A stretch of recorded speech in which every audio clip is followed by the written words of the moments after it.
The jungle in Mindanao doesn't care about rank or mission parameters. It just suffocates.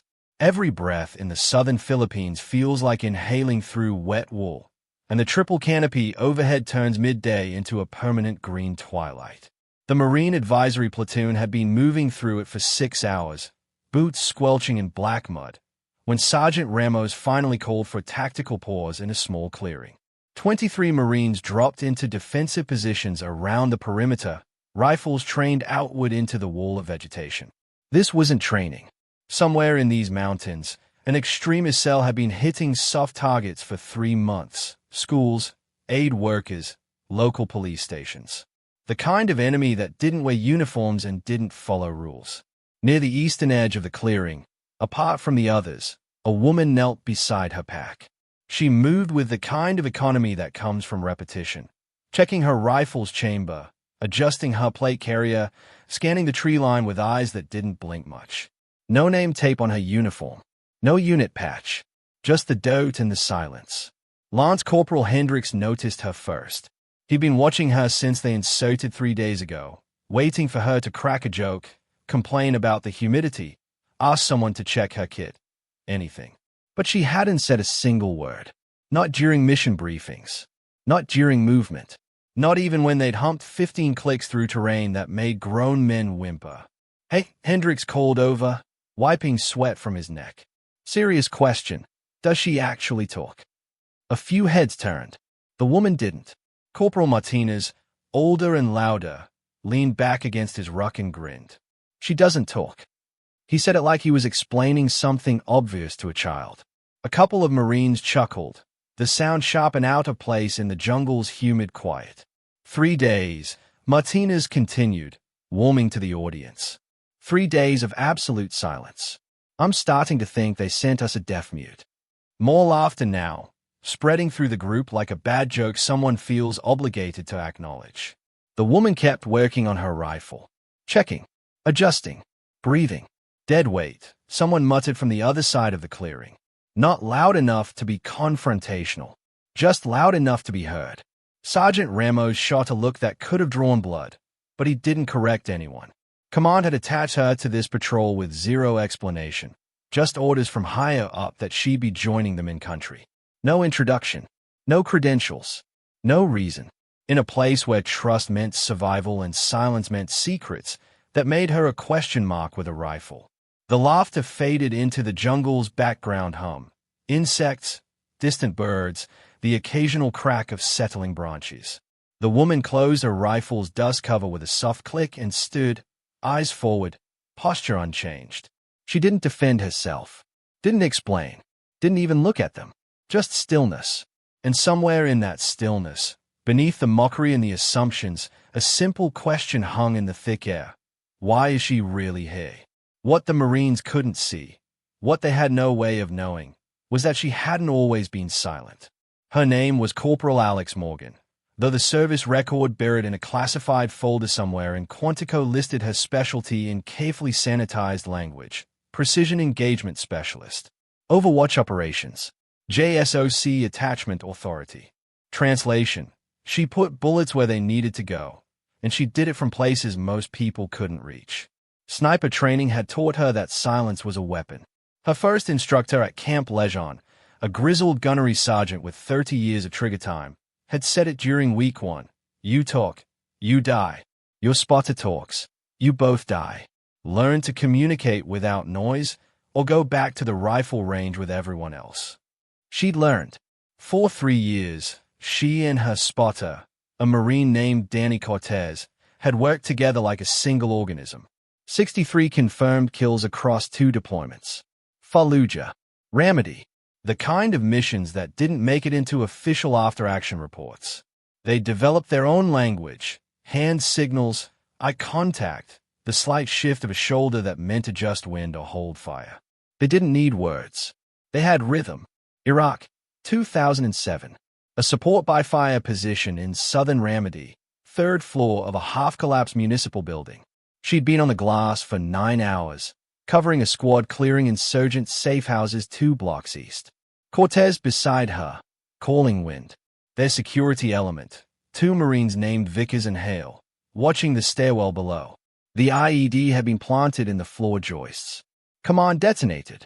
Someone had been watching them the entire time. She remembered the sound first. Not an explosion, but a collapse, like the building had decided to give up. Then pressure. Then darkness. When she came to, half buried in rubble, her throat felt like it had been filled with broken glass.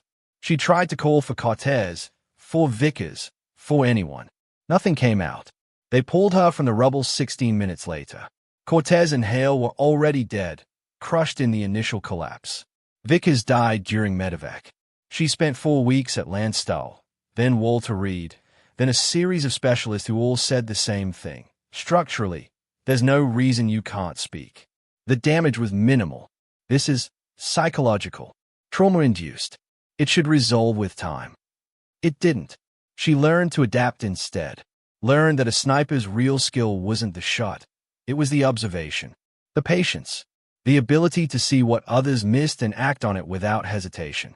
She didn't need a voice to do that. She needed her eyes, her hands, and her ability to read terrain like other people read newspapers. The Marine Corps had tried to medically retire her. She'd fought it through 3 review boards, demonstrating competency through written assessments and field exercises that left evaluators with no grounds for dismissal.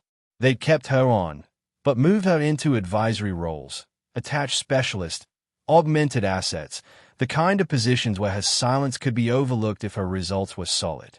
Back in the Philippine jungle, she shifted her weight slightly, adjusting her footing in the mud. In her cargo pocket, a waterproof notepad contained range cards she'd been building since insertion. Elevation changes, wind patterns, likely avenues of approach.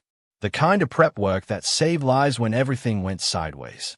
The Marines around her saw dead weight. She saw every angle they weren't watching. The patrol resumed 20 minutes later, moving in a staggered column through terrain that seemed designed to kill visibility.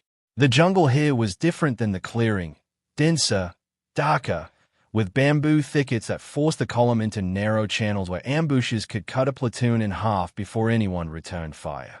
Morgan moved near the rear, where they positioned her without asking. Standard placement for someone they considered a liability. Close enough to watch, far enough to ignore. 2 hours in, Sergeant Ramos halted the column for a map check with his fire team leaders. They gathered in a tight knot 10 meters ahead, speaking in low voices while studying a GPS unit. Standard tactical pause. Except Morgan noticed Ramos glance back at her, then deliberately angle his body so she couldn't see the map. Martinez and 2 other Marines formed a wall of shoulders and plate carriers, a casual exclusion that said everything without words. She didn't move closer, didn't try to insert herself, just shifted her position slightly to maintain better sight lines on the ridgeline to their north, where the vegetation thinned enough to offer potential overwatch positions. Good place for someone to watch a patrol. Better place for someone to shoot one. When the briefing broke, she caught Ramos's eye and made a simple hand signal. Danger area ahead. High ground north. Then pointed toward the ridge. Ramos looked at her signal, looked at the ridge, then turned away without acknowledgement. Let's move, he called to the platoon. Martinez fell back beside Lance Corporal Hendricks as they pushed deeper into the valley. You know what's funny, he said, loud enough to carry. Snipers. In jungle terrain. It's like bringing a drag racer to a demolition derby. He laughed, and Hendricks joined in, uncertain, but going along with it. 600 meters of visibility if you're lucky, Martinez continued. Most of these sight lines don't even break 200. But sure, let's bring the long-range specialist. Morgan heard every word. Her jaw tightened, but her pace didn't change. She'd fought in jungles before. Philippines, Colombia, parts of Central America where the green was so thick it swallowed sound. Jungle sniping wasn't about distance. It was about angles, patience, and knowing where to look when everything looked the same. 30 minutes later, the column approached a natural choke point where the trail narrowed between 2 steep embankments covered in ferns and deadfall. Morgan stopped, studying the geometry. The spacing felt wrong. Too convenient. The kind of terrain that funneled movement into a kill zone. She moved forward quickly, trying to signal Corporal Davis, the Marine taking point. She raised her fist, halt, then made a slashing motion across her throat. Danger. Don't proceed. Davis saw her, made eye contact, then looked past her to Martinez, who waved him forward. Keep moving, Martinez called. We're burning daylight. Davis hesitated for maybe 2 seconds, long enough for training to war with chain of command, then pushed into the choke point. Morgan's chest tightened, but she held position. Watched. Her eyes tracked the high ground, the deadfall, the unnatural shadows where something could be concealed. Davis cleared the choke point. Then the Marine behind him. Then 3 more. Nothing happened. But 12 feet to Davis's left, hidden in the ferns, Morgan spotted it. A thin wire running ground level across a secondary path, barely visible beneath scattered leaves. Command wire for an IED, probably. Or tripwire. Either way, the kind of thing you walk past when you weren't looking for it. Davis had missed it by less than 2 meters. The platoon kept moving, oblivious.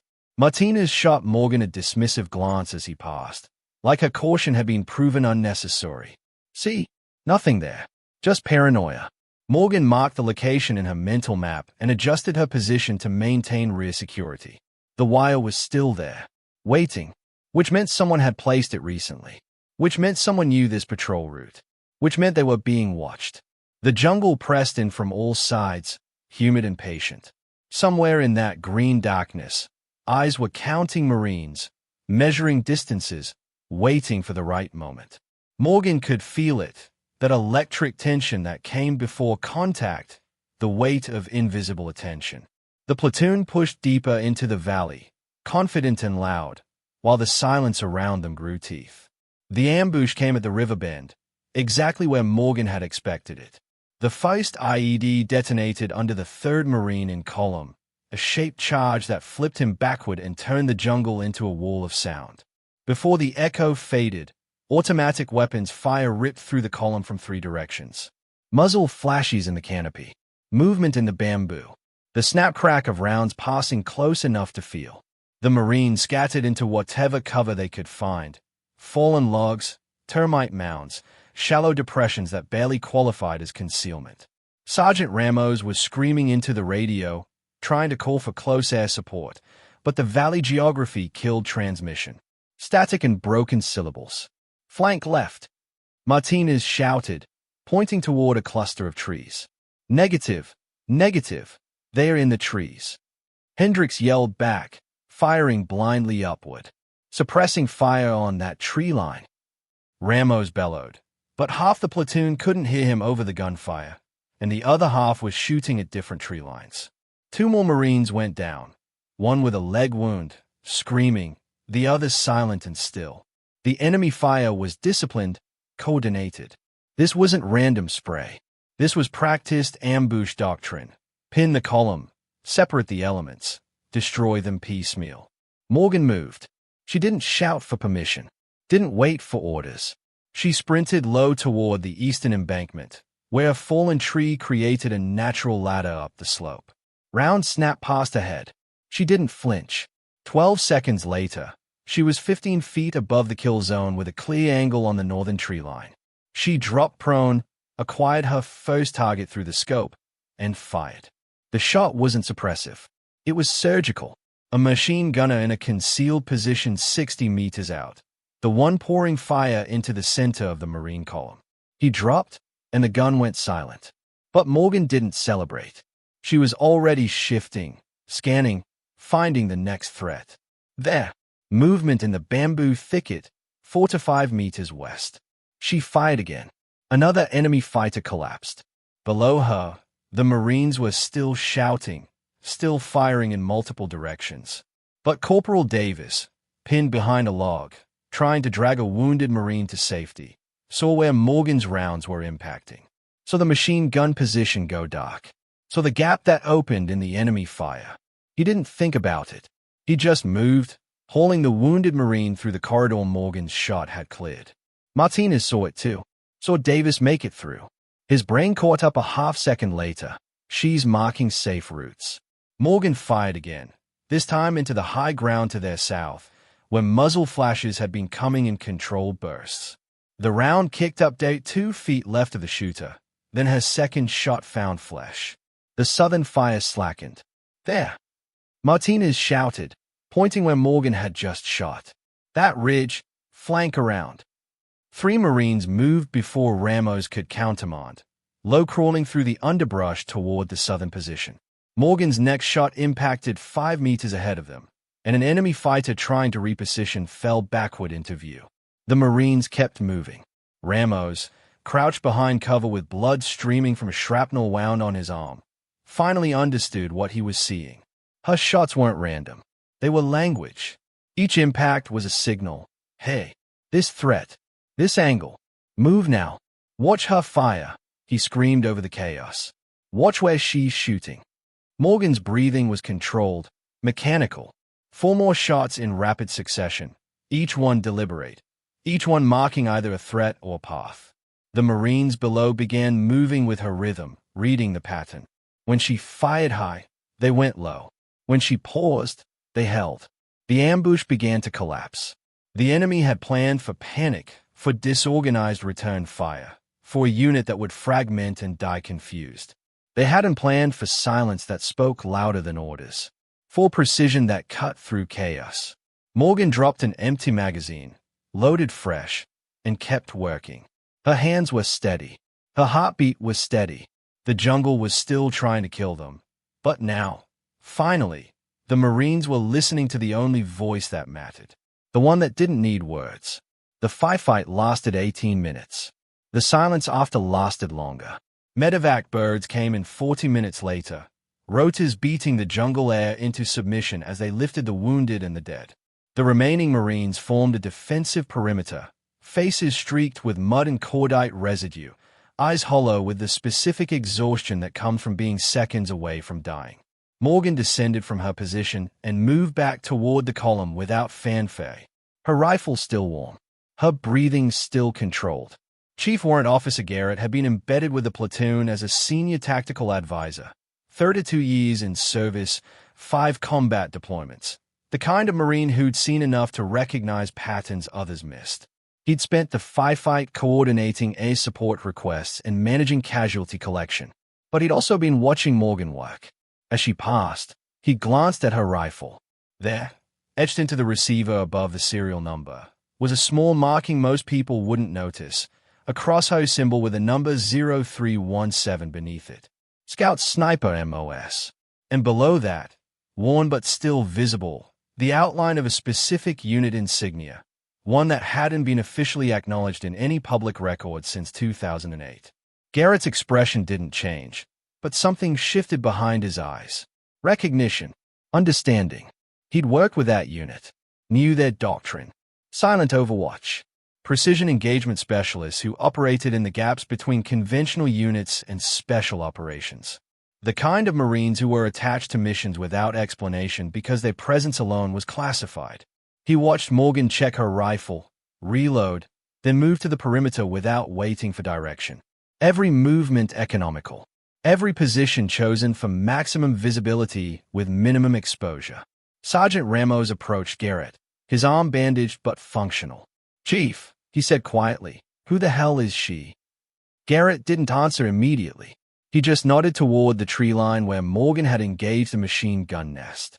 That position she took, 15 feet of elevation, 4 to 5 degree offset from our primary axis. You know what that gave her? Ramos shook his head. Defilade on their ambush line. Clear sight picture on every firing position. And angles to mark corridors without hitting our own people. Garrett's voice was level, professional. That's not luck. That's doctrine. Old doctrine. The kind they don't teach anymore because it requires someone who can think faster than they can talk. Martinez was close enough to hear. He looked at Morgan, then back at Garrett. She knew, he said slowly. Before the ambush. She tried to signal. Yeah, Garrett replied. She did. The Marines didn't gather around Morgan. Didn't thank her or apologize or make speeches. But something fundamental had changed in how they positioned themselves. When she moved to check a different angle, 2 Marines adjusted their spacing to cover her movement without being asked. When she knelt to mark something in her notepad, Hendricks watched her sight line instead of questioning it. Davis, the Marine who'd been on point, who'd survived because he'd followed her bullet impacts, sat with his back against a tree, staring at nothing. After a long moment, he looked up at Morgan and caught her eye.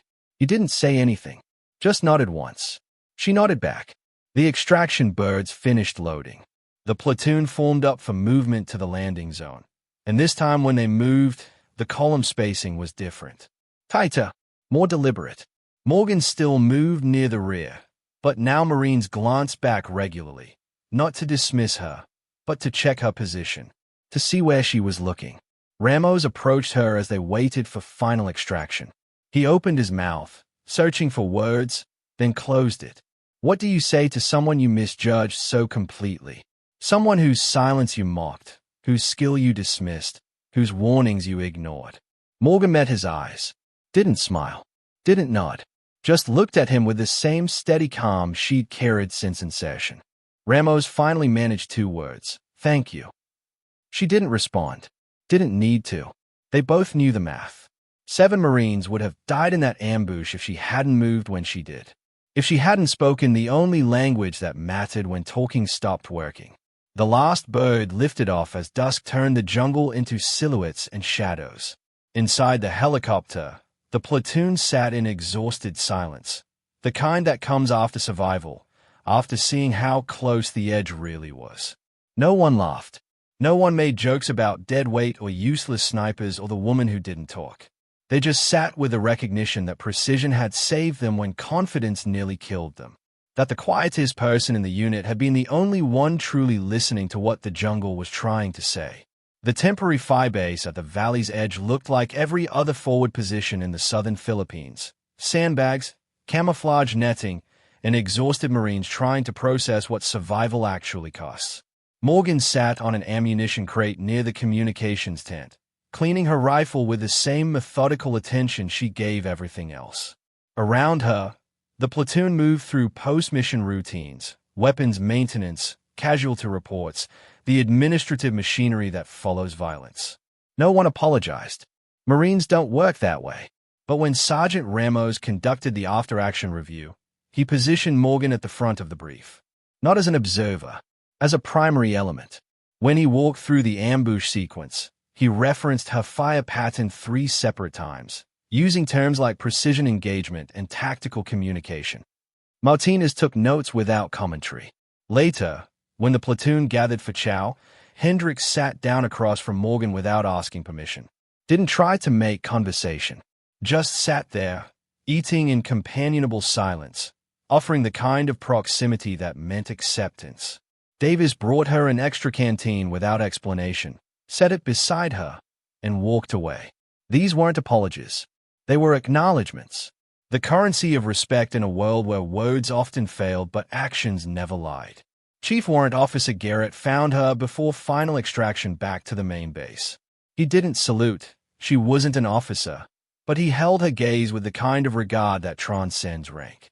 "Been doing this a long time," he said quietly. "Long enough to know that war doesn't care how loud you are. It just exposes what's real." He paused, measuring his words. "You're real." Morgan nodded once. The only response she had. The only one she needed. War's a way of sorting people, not by volume or bravado or the stories they tell about themselves, but by what they do when everything falls apart. By whether they can be trusted when trust is the only thing standing between survival and catastrophe. Some professionals carry their service loudly, and there's honor in that. But others carry it in silence, in the discipline that doesn't need recognition, in the competence that doesn't require explanation, in the steady hands that hold the line when everyone else is screaming. The Marines who'd mocked Morgan in that jungle clearing learned something that day. Something that no training manual or leadership course could teach. That the quietest voice in the room is sometimes the only one worth listening to. Because when the shooting starts and the radios fail and the jungle closes in with teeth and intention, precision speaks louder than promises. And silence, real silence, earned through loss and honed through discipline, can say everything that matters. Morgan never got her voice back, but she never needed it. The bullet spoke for her.